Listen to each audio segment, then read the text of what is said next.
पर अंदर से मेन हमारा मुख्य जो लक्ष्य है, भई प्राप्त मानुक देहुरिया, गोविंद मिलन की यही तेरी वरिया। अवर काज तेरे कते न काम, भज साधु संगत केवल हरि नाम। संत संगत में बैठ करके हरि नाम भजन करना। देखो इसका बड़ा प्रभाव होता है, बताएं आप सब। अकेले भजन करो मन नहीं लगेगा, संतों के साथ बैठ के भजन करोगे मन लग जाता है। अब यहां नहीं कोई ये कह सकता कि हमारा कथा में मन नहीं लग रहा है। 99% लोग जो है यही कहते हैं कि महाराज यहाँ आते हैं कथा में तो सब कुछ भूल जाते हैं, बस भगवान की कथा ही सुनने में रह जाता है मन, बाकी सब भूल जाते हैं। यही तो होना है। और वहां घर में जब भजन करने के लिए बैठते हो तो कहते हैं महाराज भगवान तो याद आते नहीं है, दुनिया में मन जो है ना कभी इधर कभी उधर, कभी उसका याद कभी उसका याद, इसी में लगा रहता है। और यहाँ कहते हैं सब कुछ भूल जाता है। तो इसलिए भज साधु संगत, साधु संगत में बैठ करके जो भजन सुमरन करते हैं वो श्रेष्ठ भजन है, क्योंकि वो मन एकाग्र हो जाता है, मन भगवान के भजन में कथा में लग जाता है। क्योंकि आशीर्वाद मिला है कल युग में कि जो संतों के संग बैठ करके भजन करेंगे उनका मन लगेगा, जो अकेले में करेंगे नहीं लगेगा।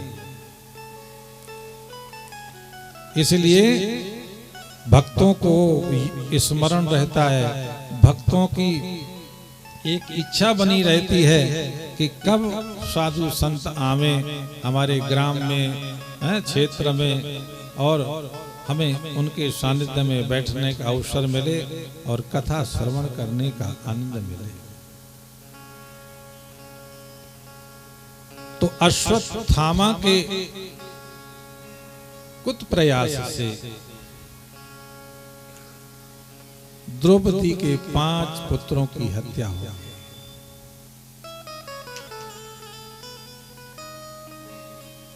दुर्योधन की मृत्यु हुई। उसके बाद में अश्वत्थामा को सजा भी दी गई। अश्वत्थामा को पकड़ा गया, अश्वत्थामा को सजा हुई और सजा में उसकी जो मस्तक की जो मणि थी वो निकाल दी गई। पर अश्वत्थामा अभी भी संतुष्ट नहीं हुआ, क्योंकि जाता कभी स्वभाव न खल का, काला कम्बल लाख धुला लो, रंग नहीं होता हल्का, जाता कभी स्वभाव न खल का। खल का जो स्वभाव है वो कभी जाता नहीं, उससे बहुत दूर रहना चाहिए। एक होता है दुष्ट, एक होता है खल।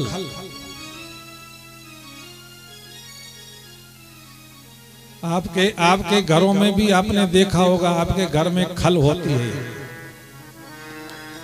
जिसमें मसाला कूटते हो, है ना, जिसमें वैद्य लोग अपनी औषधि कूटते हैं, खल। वो एक तो वो खल है जो वैद्य लोग औषधि कूटते हैं, और एक हम लोगों में खल होता है, उसका स्वभाव कभी खल का जाता नहीं है। आप कितना दया करो उस पर, कितना कृपा बरसा लो, पर वो समय मिलेगा तो साहब आपको बिना नुकसान पहुंचाए मानेगा नहीं। समझ रहे? इसलिए इनसे बहुत बच के रहना चाहिए। दुष्ट संग नहीं दे विधाता, उससे भला नरक कर वासा। दुष्ट का संग, खल का संग भगवान कभी किसी को ना दिया, क्योंकि ये कभी ना तो खुद खुश रहते हैं और ना दूसरे को खुश रहने देते हैं। अश्वत्थामा ने ये नहीं विचार किया कि मैंने जो पाप किया उसकी सजा मिली तो पर थोड़ा सा मिली, चलो अपमानित किया गया, मस्तक से मणि ही केवल निकाली गई थी ना, मृत्युदंड तो नहीं दिया गया। पर अश्वत्थामा ने उसका और बदला लिया, और बदले में क्या किया कि पांडवों का वंश नाश करने की इच्छा रखते हुए अश्वत्थामा ने उत्तरा के गर्भ में पल रहे अभिमन्यु के अंश को अपने ब्रह्मास्त्र के द्वारा खंडित करना चाहा कि जब ये उत्तरा का गर्भ खत्म हो जाएगा, नष्ट हो जाएगा, तो पांडवों का वंश भी नष्ट हो जाएगा। ये है खल का स्वभाव। ये आपने कभी कभी उसको देखा होगा ना, जो ऊपर से जब वर्षा होती है बादलों से, तो पानी के साथ साथ कभी कभी ओला पड़ता है ना? ओला को भी खल की संज्ञा दी गई है। ये खल जो होता है ना, ये स्वयं तो नष्ट हो जाता है पर दूसरों को भी नष्ट कर देता है। ये ओला जो है ना, जिस फसल पर गिरता है उसको नष्ट कर देता है और खुद भी नष्ट हो जाता है। वो कौन सा पड़ा रहता है, वो भी थोड़े दिन बाद में पिघल जाता है। तो अश्वत्थामा ने भी यही किया साहब, गर्भ को नष्ट करना चाहा। जैसे ही उत्तरा के गर्भ में ब्रह्मास्त्र का प्रयोग हुआ, उत्तरा का गर्भ एकदम जलने लगा। उत्तरा समझ गई, क्योंकि वो भगवान की भक्त थी, और भगवान के भक्त को कभी भी जब जीवन में कष्ट मिलता है तो अपने कष्ट को किसी से नहीं सुनाता। भक्त भगवान की शरण में ही जाता है, क्योंकि भक्त को पता है कि ये मैं जो संकट मेरे जीवन में आया है, ये कष्ट जो आया है, इसको कोई दुनिया वाले नहीं ठीक कर सकते। क्योंकि ये तो भगवान ही कर सकते हैं।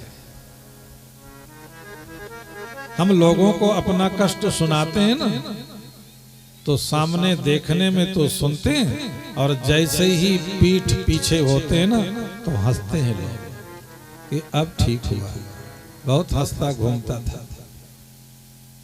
हाँ, तुम अपना कष्ट सुनाओगे ना, लोग पीछे से हंसते हैं।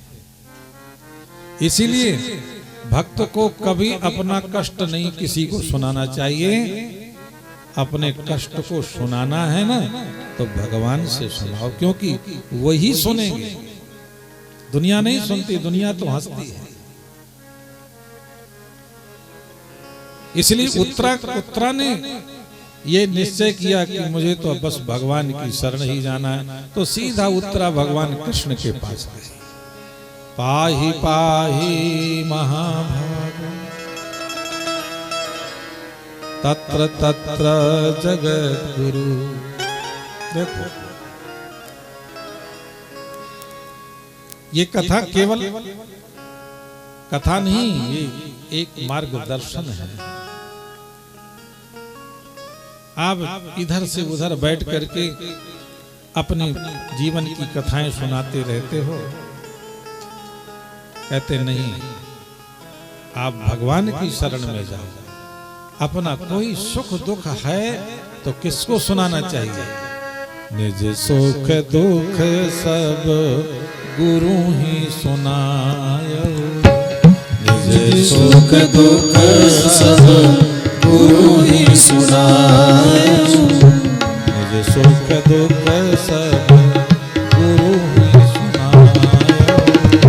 निज सुख दुख सब गुरु ही सुनायो। ये किसने अपना सुख दुख सुनाया? कही वशिष्ठ बहु विधि समझायो। कही वशिष्ठ बहु विधि समझायो। कही वशिष्ठ बहु विधि समझायो। महाराज दशरथ ने अपना कष्ट सुनाया। किसको सुनाया? अपने गुरु को सुनाया। अपने कष्ट को या तो अपने गुरु को सुनाओ और या भगवान को सुनाओ जिनका तुम भजन करते हो। बाकी किसी को मत सुनाओ, क्योंकि कोई नहीं सुनता। ये दो ही लोग सुनते हैं। और जब वशिष्ठ जी को अपना निज सुख दुख सुनाया, इतना सुख है और ये दुख है। अच्छा ये बताओ, केवल दुख ही दुख सुनाना चाहिए कि सुख भी सुनाना चाहिए? गुरु को केवल दुख ही नहीं सुनाना चाहिए, सुख भी सुनाना चाहिए। आप अपना लाभ नहीं बताते कि गुरुजी इस वर्ष 1 लाख का हुआ है, नहीं? थोड़ा नुकसान हो गया तो गुरुजी इस बार बड़ा नुकसान हो गया। नहीं नहीं, नुकसान ही नहीं, लाभ भी सुनाओ और हानि भी सुनाओ। ठीक है ना? यही तो समझाया। बहु वशिष्ठ कही वशिष्ठ बहु विधि समझाया। वशिष्ठ जी को समझाया गुरुदेव, सब कुछ सुख है पर बाकी एक ही दुख है। कौन सा दुख है? कि अभी तक पुत्र नहीं है, बस एक दुख है। तो गुरुजी ने कहा ठीक है, ईमानदारी से तुमने सुनाया है, इसलिए अब समाधान भी तुम्हारा हो जाएगा, उसका उपाय मैं करूंगा। और वशिष्ठ जी ने कर दिया। तो भगवान के सामने बैठो और जो कुछ भी सुनाना है तो अपना सब कुछ सुनाओ, सुख भी सुनाओ, दुख भी सुनाओ। उत्तरा ने भी भगवान को प्रणाम किया। तत्र तत्र जगद गुरु पाई पाई महायोग, मैं आपकी शरण में आई हूं प्रभु। भगवान ने कहा बताओ, मैं समझ गया। मैं किसकी सुरक्षा करूं, तुम्हारी शरीर की या तुम्हारे गर्भ की? तो उत्तरा ने कहा महाराज, इस शरीर की कोई कीमत नहीं, आप अपने भक्त की सुरक्षा कीजिए, क्योंकि ये मेरे गर्भ में आपके भक्त का अंश है। अभिमन्यु भगवान के परम भक्त थे, उन्हीं के साथ तो खेले थे। तो इसलिए आप अपने भक्त की सुरक्षा कीजिए, क्योंकि मेरे देह का तो कोई अमूल्य नहीं, क्योंकि मैं तो अपने पति के साथ में सती होने जा रही थी, पर मुझे इसलिए रोक दिया गया कि तुम्हारे गर्भ में भगवान का भक्त पल रहा है, इसलिए आपको सती नहीं होने दिया जाएगा। तो मेरा तो जीवन इसलिए है, इसलिए आप मुझे नहीं, मेरी नहीं, आप मेरे गर्भ की रक्षा कीजिए और आप अपने भक्त की रक्षा कीजिए।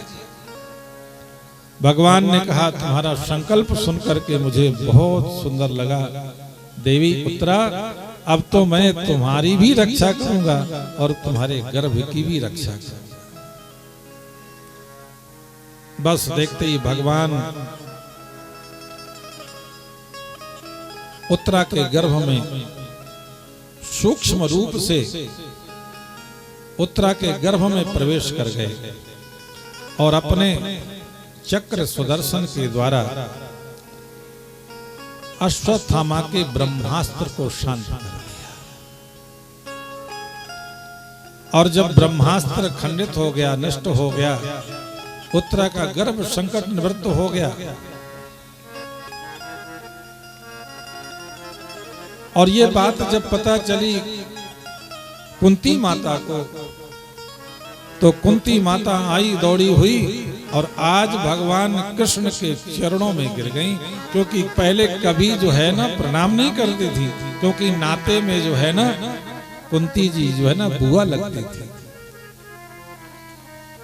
भगवान कृष्ण उनके भतीजे थे, पर अभी तो बुआ और भतीजे का रिश्ता चलता था। पर आज अचानक कुंती माँ को ज्ञान हुआ, अरे ये तो साक्षात नारायण है, ये भगवान है, ये मेरा केवल भतीजा ही नहीं, ये तो साक्षात भगवान है, सच्चिदानंद है। कुंती माता जो है चरणों में गिर करके प्रणाम करके प्रार्थना करने लगी कि हे प्रभु, आपने जब जब भी कष्ट पड़ा है हमें, तब तब आपने उस कष्ट से बचाया। लाक्षागृह में दुर्योधन ने जाल बिछा करके पांडवों को वश में करना चाहा, उससे भी आपने रक्षा की, ब्रह्मास्त्र से रक्षा की। इसलिए प्रभु बहुत बहुत आपका धन्यवाद। आपकी हमेशा हमारे ऊपर कृपा रही, पर हमने आपको पहचाना नहीं।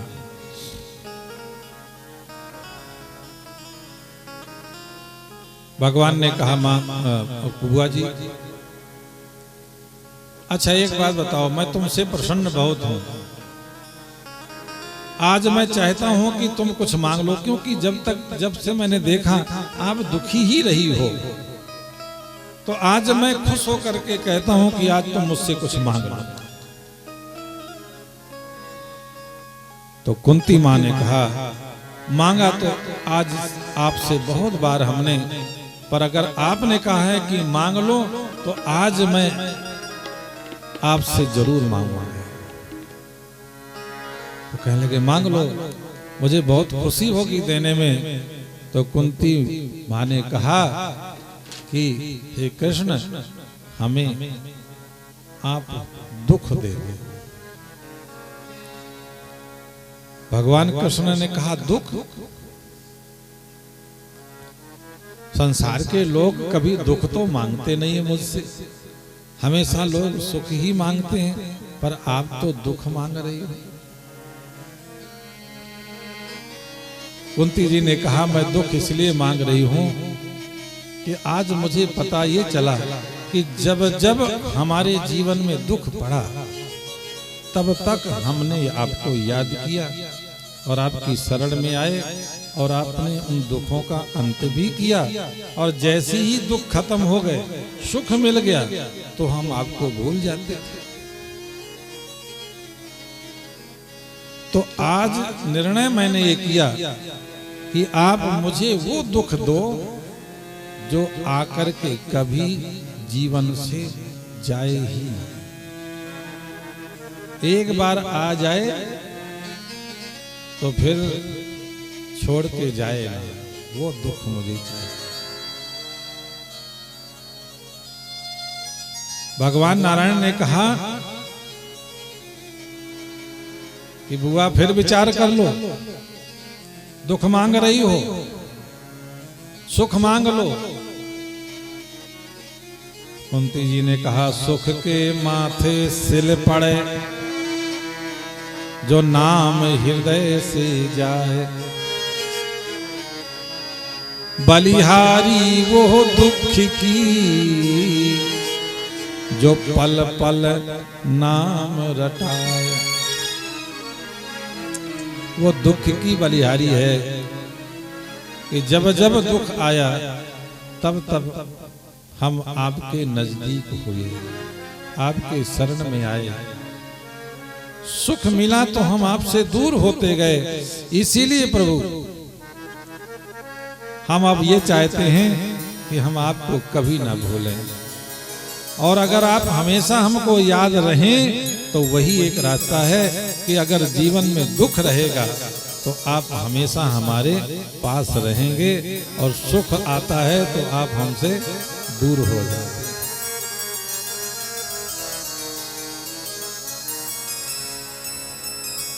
ठीक है,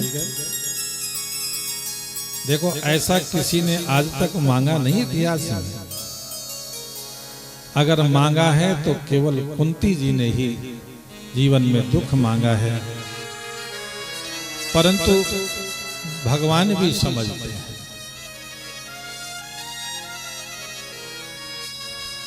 ये मांगने वाले की कुशलता है।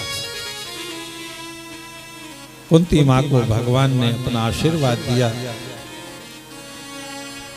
और हस्तिनापुर छोड़ करके भगवान द्वारिका पधारे। भीष्म पितामह को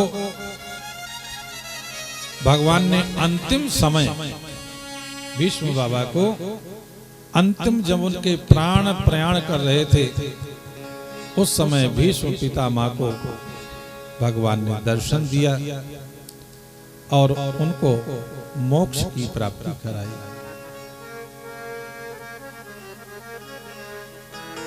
धर्मराज युधिष्ठिर को राज तिलक हुआ।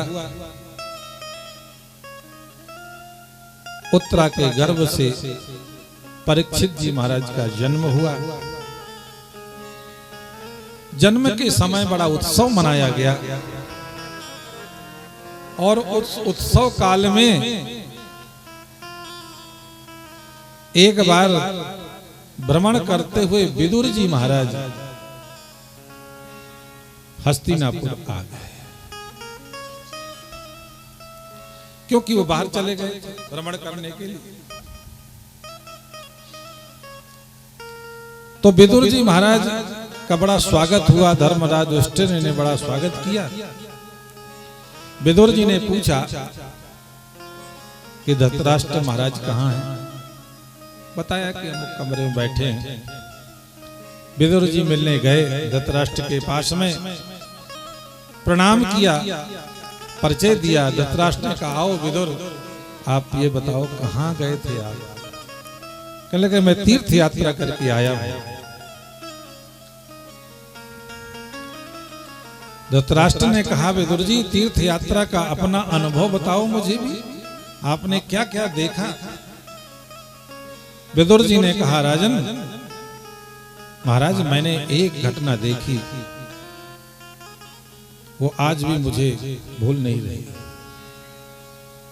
कह लगे, मुझे भी बताओ ना वो घटना। कह लगे, महाराज एक यात्री था, पथिक था। वो जब जा रहा था तो उसका मार्ग एक शॉर्टकट रास्ता जो था जंगल से निकल रहा था। वो जंगल की तरफ से निकल पड़ा। चारों तरफ घास फूस होने के कारण से वो रास्ता भटक गया जंगल में। जब बीच घने जंगल में पहुंचा तो उसके साथ एक घटना घटी। सामने देखा तो एक विशाल काय हाथी खड़ा था। उस हाथी को देख करके एकदम से भय हुआ, घबराया और भागा। जब दूसरे रास्ते की तरफ गया, दिशा की तरफ गया, तो उधर सामने देखा कि एक बहुत बड़ा सिंह खड़ा हुआ। तो सिंह से घबरा करके फिर भागा और जैसे आगे तीसरी तरफ देखा तो एक सांप, बहुत बड़ा 5 फन वाला सांप था। वो फन फैलाए हुए खड़ा था। बस उसको देख करके डर की वजह से फिर जैसे भागा तो एक जंगल में कुआं था जो घास फूस से ढका हुआ था, पता नहीं चला, पर जैसे ही दौड़ते गया और वो कुएं में गिर गया। ठीक है। अब महाराज उस कुएं के पास में एक पीपल का वृक्ष था। जड़ें जो हैं कुएं के अंदर से निकली हुई थी। वो जैसे कुएं में गया तो बीच जड़ों में ही वो फंस गया और उल्टा होके लटक गया। माने सर तो हो गया नीचे और पैर हो गए ऊपर, माने उल्टा लटक गया। अब नीचे कुएं में एक अजगर बैठा हुआ था। बड़ा सा अजगर था, मुख फैलाए। जैसे नीचे अजगर को देखा तो पसीना छूट गया। ये अगर मैं नीचे गिर गया तो ये अजगर मुझे खा जाएगा। अब ये हुआ कि ऊपर कैसे चलें, पहुंचे कैसे ऊपर। तो जब ऊपर की ओर दृष्टि गई तो वहां पर कौन खड़ा था? हाँ, वो हाथी जो पीछा किए हुए था, वो हाथी दिख गया। अब सोचता है कि अगर मैं ऊपर जाता हूं कुएं के ऊपर तो ये हाथी मार देगा मुझे, और अगर नीचे गिरता हूं तो ये अजगर खा जाएगा। अब बीच में फंस गया ना। ऊपर भी संकट और नीचे भी संकट, अब कहां जाए। इतने में अभी विचार ही कर रहा था तो उसी समय उस वृक्ष के ऊपर एक मधुमक्खी का छत्ता लगा हुआ था। ठीक है, क्या लगा था? मधुमक्खी का छत्ता, और उसमें शहद काफी भरी हुई थी। तो जब ज्यादा शहद भरी होती है ना तो एक एक बूंद बीच बीच में टपकती जाती है। और संयोग ये हुआ कि जैसे मधुमक्खी की वो शहद जो थी वो टपकी छत्ते से, संयोग बस उसके ओंठों में आके गिरी, और जैसे जीभ से चाटी शहद की बूंद, तो एक बूंद थी चाटी। अब वो टेस्ट तो बहुत आया पर वो खत्म हो गई। अब बीच कुएं में लटका हुआ अब प्रतीक्षा कर रहा है कि अब कब टपकेगी वो शहद की बूंद। अब वो शहद की बूंद के केवल ध्यान में अब ऊपर के वो हाथी का भी डर खत्म और नीचे के अजगर का भी डर खत्म। और इतना कह करके विदुर जी चुप हो गए। तो धृतराष्ट्र कहने लगे, विदुर जी चुप कैसे हो गए? अरे वो कौन सा ऐसा मूर्ख और अभागा आदमी था जो केवल एक बूंद शहद के आशा में, रस में, स्वाद में वो हाथी का भी भय भूल गया और नीचे जो है अजगर का भी भय खत्म हो गया। कौन था वो मूर्ख? विदुर जी कहते हैं वो आप ही तो हैं महाराज, आप ही हैं। ठीक है ना?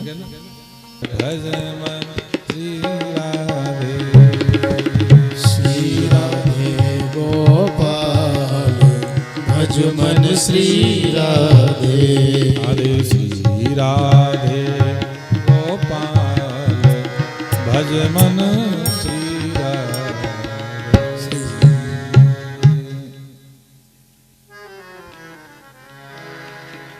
माटी की दीवार है, माटी का विस्तार है, माटी में मिल जाना बंद इसका क्या इतबार है। माटी की दीवार है, माटी का विस्तार है, माटी में मिल जाना बंद इसका क्या एतबार है। इसका कोई एतबार नहीं, कोई विश्वास नहीं। ये कितने समय तक रहेगा और कब खत्म होगा। माटी की दीवार है, माटी का विस्तार है, माटी में मिल जाना बंदे इसका क्या इतबार है। माटी की दीवार है, माटी का विस्तार है, माटी में मिल जाना बंदे इसका क्या एतबार है। माटी की दीवार है।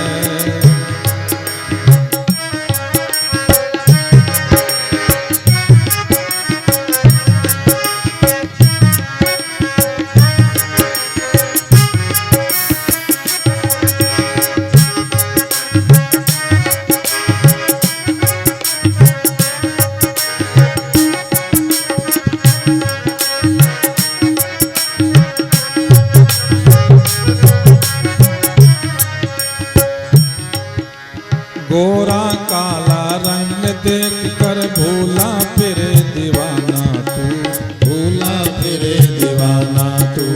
गोरा काला रंग देख कर भूला फिरे दीवाना तू, भूला फिरे दीवाना तू। मैं मेरी मूरख करता सारे वस्तु नहीं जाने तू, सारे वस्तु नहीं जाने तू। मैं मेरी मूरख करता सारे वस्तु नहीं जाने तू, सारे वस्तु नहीं जाने। माटी का विकार है, माटी पोषणहार है, माटी का विकार है, माटी पोषणहार है। माटी में मिल जाना बंदे इसका क्या इतबार है। माटी की दीवार है, माटी का विस्तार है, माटी में मिल जाना बंदे इसका क्या एतबार है।